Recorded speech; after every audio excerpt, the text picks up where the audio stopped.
Hello, welcome to the latest edition of Lunchtime Learning. I'm delighted to be joined today by Dan Hamilton-Charlton from Property Searches Direct Limited. Today is all about understanding searches. So from my point of view, I've come to the belief that the consumer needs educating as to the whole property transaction process, and one of the things that obviously takes place is searches. So I thought it'd be a great idea to get Dan on to explain what searches are. So Dan, firstly, welcome. Secondly, do you just want to share your background and then we go into it? Yeah, absolutely. Thanks for having me. I started an estate agency in 1993. I am that old. Corporate property searches, general accident property services, as it was at the time, and then moved to London, Kinley Folk, Arden, Hayward, and Ludlow Thompson. Then when I got married, moved up to Northamptonshire, Cambridgeshire borders with an independent estate agency. Then I left estate agency and went into asset management with a company that a lot of people will be familiar with, Move With Us. And then wheedled my way after a good number of years there, doing all sorts of things, wearing all sorts of hats, and managed to get into the search business, which fascinated me, and bringing technology and building technologies for conveyances to sort of drive process changes and help them engage better with the moving market. But yeah, Property Searches Direct itself was born 5 odd years ago now, and the desire for me was to lift the mystery of what searches were and to provide a very consumer centric business to engage home movers directly with what searches are, and to empower sellers to understand what searches are, to get better prepared for selling property. And in doing so, we provide services for obviously conveyancers, but also some estate agents employ services, and we work with us. And so, yeah, we're about engaging people with what searches are. And a lot of people just, go through the process of, well, we're chasing the sale, and we're going to ask a whole set of questions. Have you ordered the searches yet? Are the searches back? Without any real understanding as to what they actually are and what the importance are of the searches. So, it's really good that we can have this conversation, because we engage with the home moving public every day to sort of educate them as to what they are, and they are a really, really important part of a transaction. So just carry on. I don't like hearing the sound of my own voice, but I'm happy to talk. So let's go back. Let's start then. So what's the purpose of searches, and also what are the different types of searches that solicitors are looking for to get?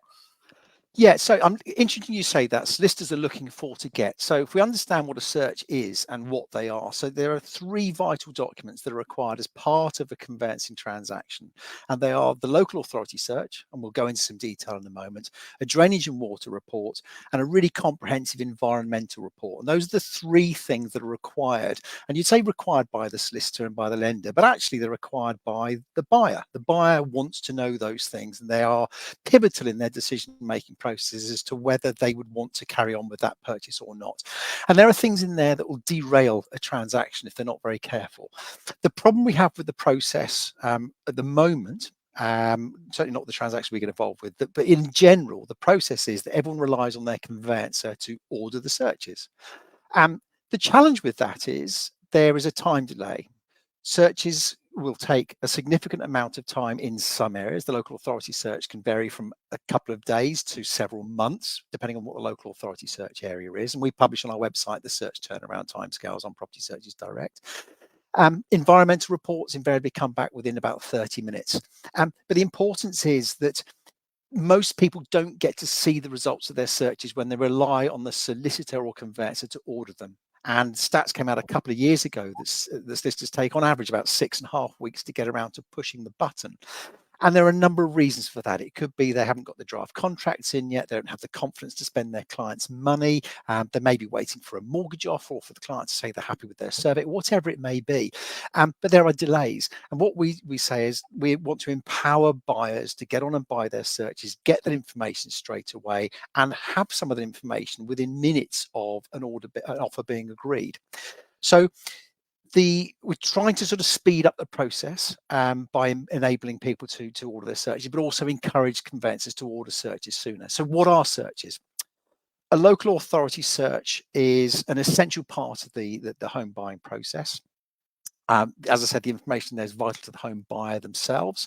And they come in two parts. It's called the LLC1 section and then the Con29 data. So the LLC1 part of the local authority search contain the land charges, the local land charges register, which covers planning agreements, enforcement notices, listed buildings information, light obstruction notices, aviation, financial charges or restrictions associated with the land or the property itself. Now, all of these things that are imposed on that register, of course, become the liability or responsibility of the owner of the property. So if you can imagine there are enforcement notices in there or planning agreements that are quite restrictive, then they can be adopted or basically transferred with the property, and liability goes to the new owner. So of course you want to be aware as the buyer of that property what you're letting yourselves in for. So is the property listed? Is it in a smoke controlled area? Is it in a conservation area? Do you need a renovation grants and what have you? So really important stuff.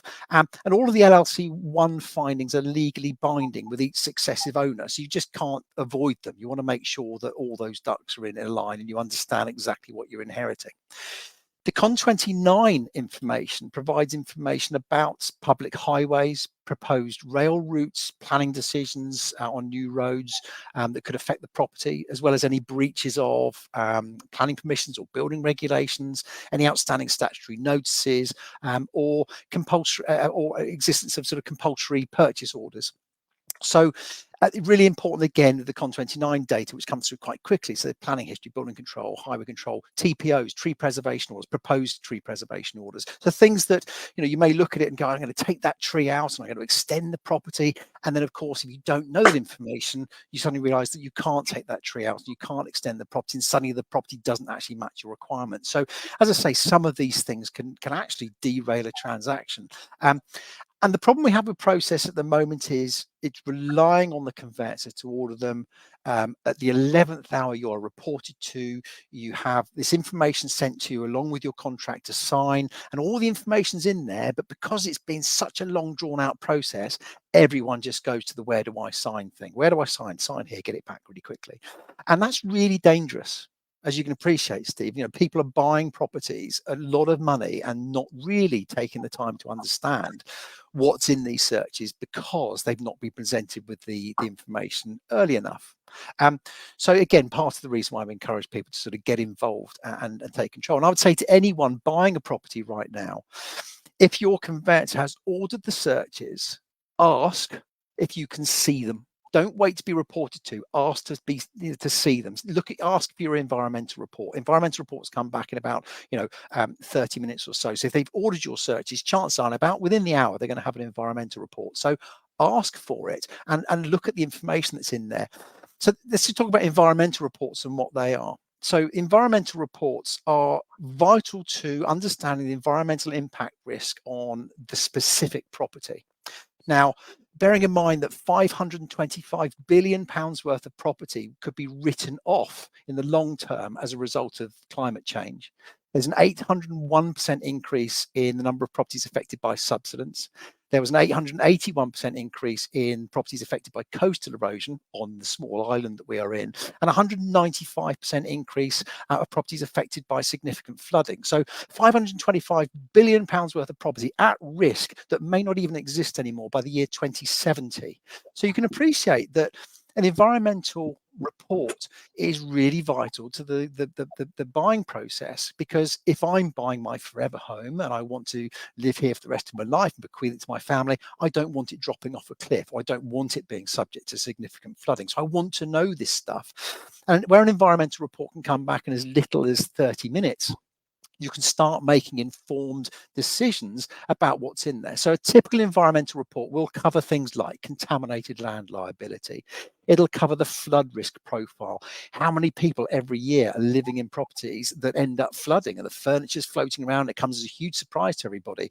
I would never take a seller's word for it that says, oh, it's never flooded here and it never will, when actually people's houses flood every week. So, knowing about the flood risk is really important. Ground stability. Your environmental report will talk to you about ground stability, the type of soil underneath, whether you need to instruct your surveyor to actually look for ground movement or historic movement, and what sort of survey you should be having.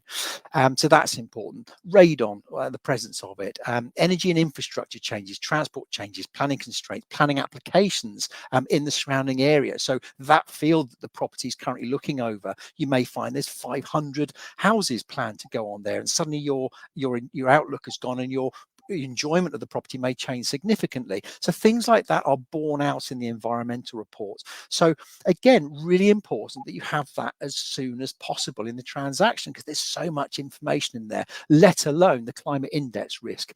What is the climate looking like now? What will it be in 5 years? And what sort of impact will the climate have on that property in 30 years' time? And there's a lot of hoo-ha last year about, conveyancers having to report on climate index and climate change, but with the appropriate environmental report, it's kind of done for them. It's just a matter of distributing that report to the buyer and saying, this is very consumable information. Have a look at it and make your own mind up.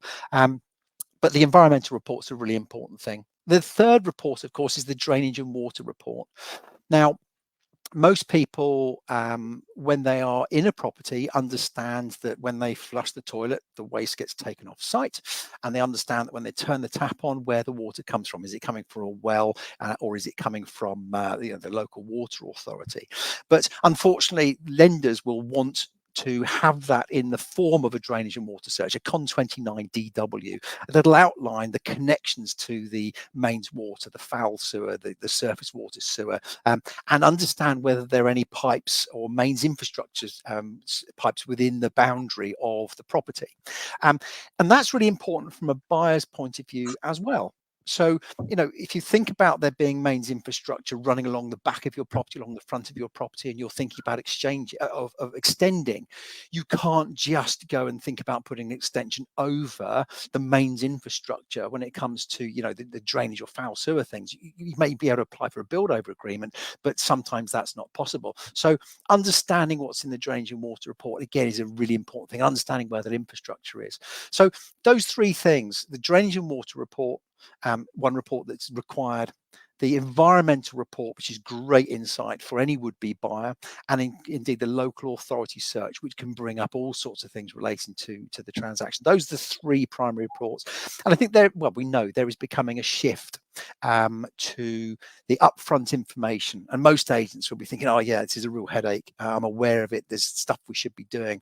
And there is this shift towards some of this information, some of these sorts of reporting actually being made available for sellers themselves pre-market, so that these answers, these environmental risk impacts, the restrictions to a title of a property, are evidenced before marketing, so that you as an agent are aware of what the possible pitfalls may be when it comes to a transaction possibly falling through, or a property being completely unsaleable, or whatever it may be, so that you're not spending your money and effort marketing a property that may be seriously challenged. You're confronting those issues up front and adjusting your marketing appropriately, with full knowledge of what may be revealed as a result of searches.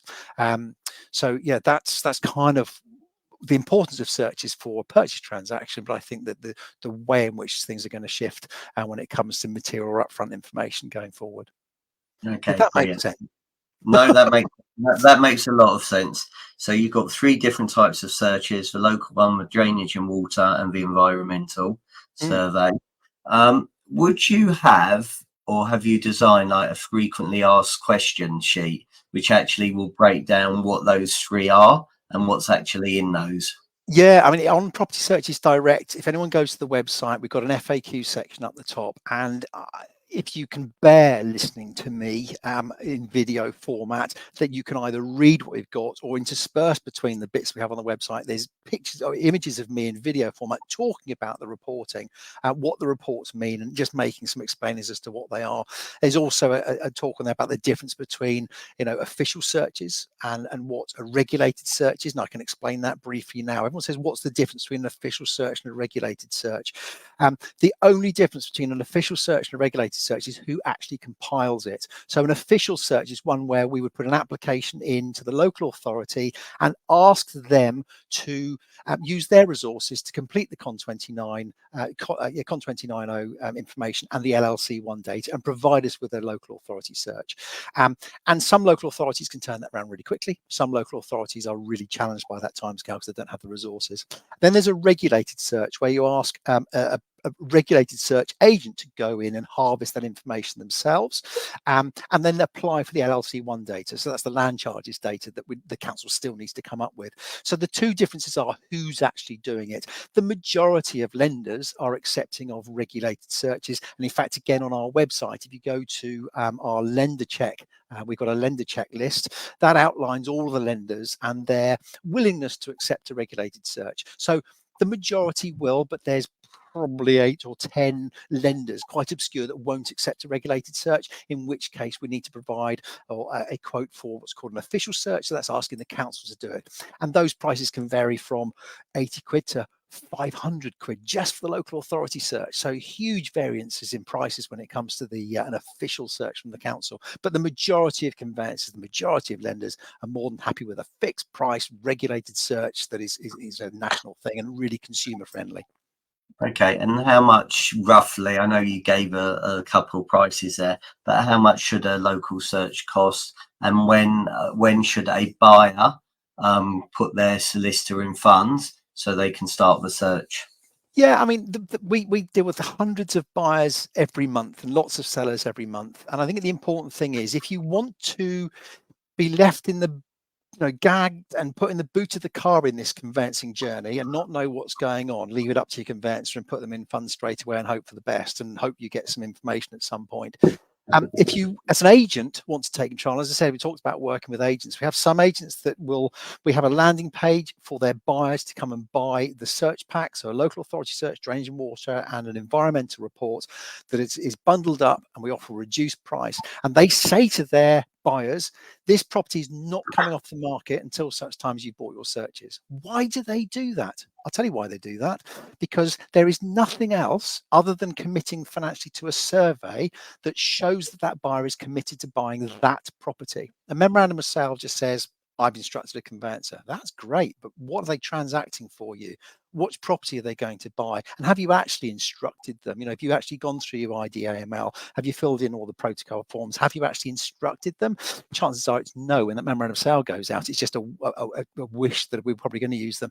So actually getting a buyer to buy their searches straight away and committing financially and saying to your seller, good news is your buyers bought their searches and they are property specific, and the clock's now ticking because those searches are valid for 3 months to the point of exchange, 6 months to the point of completion.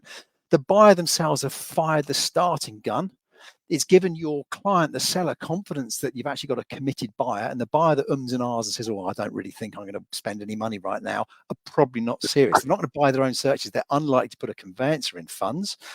So it's a really good indicator of what that is. So we're really firm advocates of property searches directors saying to all buyers, if you're going to go and offer on a property and it's a hugely competitive market for a particular home, and you want to say, right, well, this is my conveyancer, this is my funds, I'm happy to jump through the IDAML hoops, I'm happy to do source of funds, this is the lender I'm using, and if you agree to sell this property to me, I will push the button and buy my searches straight away because I'm going to go with Property Searches Direct.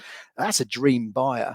A buyer that says, I'll probably give you a conveyancer that I think I might instruct, but I won't financially commit to anything. Well, how long's that piece of string? So yeah, that's why kind of we exist. We fill that little niche of enabling buyers to get involved, giving assurance and confidence that transactions are going ahead and people are actually motivated to get things done, and they fire the starting gun, and you're never going to hear the conveyancer turn around and go, well, we're waiting for the searches to come back, which sometimes means they just haven't ordered them.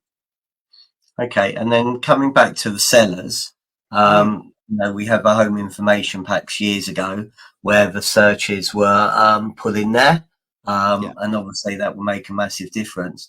Or if sellers start applying for their own searches, obviously you don't know whether the buyers, lenders will actually accept that. Has that changed now, or is that still exactly the same? I think there's a fair amount of work to do. Not a lot has changed on that front. However, I mean, in a conversation with the tech business this morning, saying what can we do for sellers, because sellers need to actually be able to answer questions about their property asset, and the only way they can answer those questions about their property asset is by spending some money on an environmental report or getting the local authority search. So in those instances, we're having a conversation about the commercials of delivering those things at cost, literally making no money on them at all, and delivering them for sellers at a much reduced rate on the basis that the buyers come and buy their searches from us.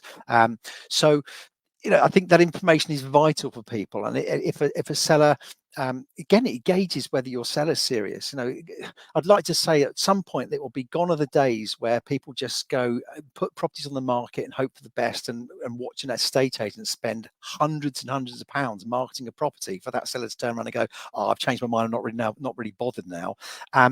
When actually there should be some sort of more upfront charge about finding information actually showing how serious you are as a seller. I know there are agents charge, floor plan charges or whatever it may be. So I know there are some costs, but you get my point. I think there is a lot of information that should be presented prior to marketing, and ideally, most sellers should be instructing a conveyancer before going on the market and start thinking about their protocol forms and actually showing their commitment to actually transacting, rather than on a whim put a board up and let's hope for the best.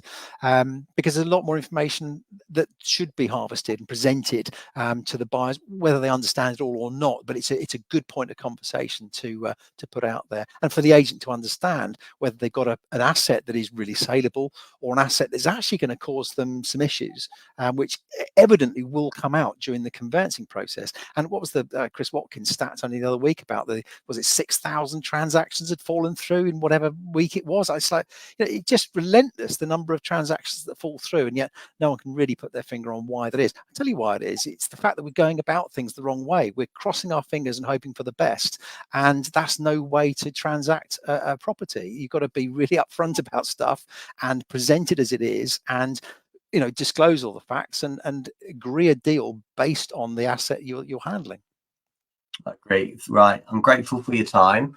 Are there any other questions I, as a consumer, should be asking about searches that you haven't shared? I would say that, I mean, again, the conversations we have with consumers, I will always say to them, what are you worried about? What really worries you? And again, like last week, lady had a property, it was about 200 yards from a cliff top. And she said, I'm genuinely worried about the cliff receding. I want to know whether this property asset, is there a report for that? Yes, there is. It's called the Terra Firma Ground Report. It deals with coastal erosion. Others, I've got a real problem about flooding. I'm really worried about flooding.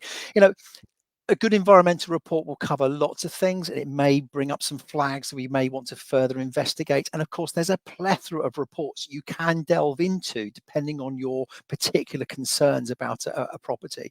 So there's all sorts of things we can look at. But as long as the starting point is those three reports, which are the minimum requirements: local search, environmental report, and a drainage and water report, and then look and actually read them, get those reports soon enough and actually read them and understand them. And if you want to look at further reporting, get in touch. And don't be the person that emailed me this morning and said, we've got to exchange next week. I've just received this environmental report from my conveyancer. I need to have a coastal erosion report and I don't know where to start. And I said, it's a shame it's taking your conveyancer 2.5 months to get that to you, because I've seen the date on the report. That's 2.5 months that was sat in a conveyancer's file. And the week before they're supposed to be exchanging, they're now in a position of panic because they've been told they've got to get more reporting and their conveyancer's done nothing about it. I just think that's the wrong way to go about it. That's a fall through that is waiting to happen. So yeah, just everyone needs to start talking about searches and getting involved, and agents need to be really being the catalyst for engagement for this sort of stuff, whether it be with a seller or whether it's with a buyer. And don't forget, on our website is the free hazard checker. Put a postcode in there and it'll bring up the hazard alerts that every conveyancer will get at the point of ordering a search. And it's a point of conversation for you to have with your marketplace to say, look, flood risk, ground stability, radon, energy and infrastructure has come up. Let's have a conversation about that. And if needs be, let's order some reports reporting to understand exactly what the risk profile is before we start marketing. So, you know, that is free information there for people to have.